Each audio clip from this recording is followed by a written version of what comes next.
बोलिए राजा रामचंद्र की जय।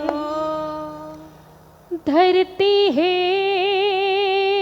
तोरे खेती बाड़ी औ अंबर हा घर दुआर है।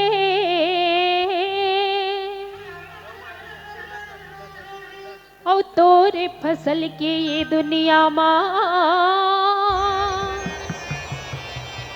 औ कौन माल गुजार है। ब्रह्मा ही तुर बोरा धरैया और विष्णु हार रखवार है।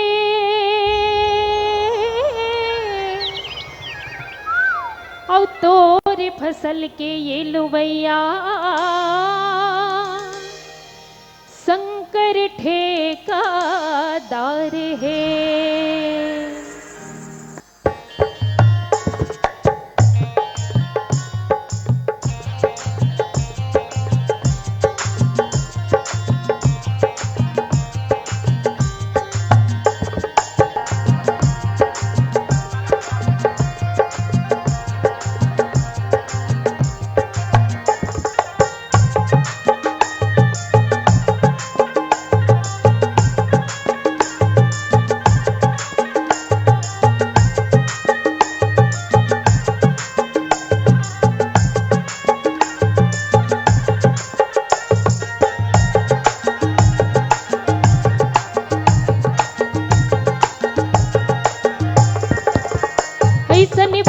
बाबाला कैसे मनावे वो गोरा तेहरी सर राजाला। ऐसन भोले बाबाला कैसे मनावे वो गोरा तेहरी सर राजाला। भांग धतुरा के धुन रमाए नाचे ओ बजाए। भांग धतुरा के धुन रमाए नाचे ओ बजाए। डम डम डमरू बाजाला कैसे मनावे वो गोरा तेहरी सर राजाला। ऐसन भोले बाबाला कैसे मनावे वो गौरा तेहरी सरे राजाला। चलिए बिल्कुल मीठी मीठी ताली हो जाए। क्या बात है, मीठी मीठी ताली के साथ जय हो। हर हर महादेव।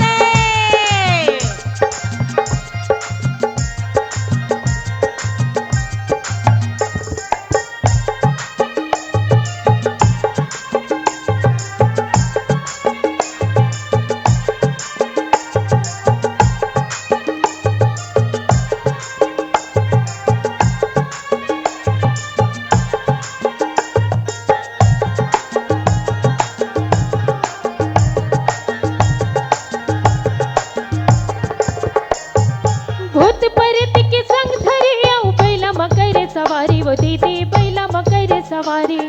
भूत परत के संग धरे आओ बैला मकर सवारी। वो दीदी बैला मकर सवारी। दे भरी राख फुके मर खटके बैहा बने त्रिपुरारी। दे भरी राख फुके मर खटके बैहा बने त्रिपुरारी। ऐसन भोले बाबाला कैसे मनावे वो गौरा तेहरी सर राजाला। ऐसन भोले बाबाला कैसे मनावे वो गौरा तेहरी राजाला। हर हर महादेव की। बोलिए भोलेनाथ बाबा की।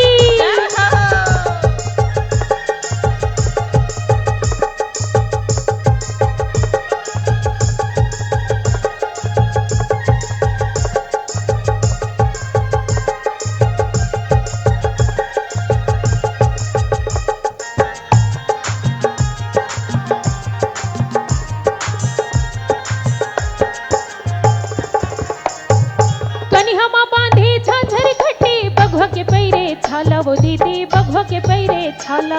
कन्हैया माँ बांधे झांझर घट्टे बघवा के पैरे छाला। वो दीदी बघवा के पैरे छाला। जटाऊ पले गंगा बहाए नांग सापे के माला। जटाऊ पले गंगा बहाए नांग सापे के माला। ऐसन भोले बाबाला कैसे मनावे वो गोरा तेहरी सर राजाला। ऐसन भोले बाबाला कैसे मनावे वो गोरा तेहरी सर राजाला। भांग धतुरा के धुन रमाए नाचे ओ बजाए।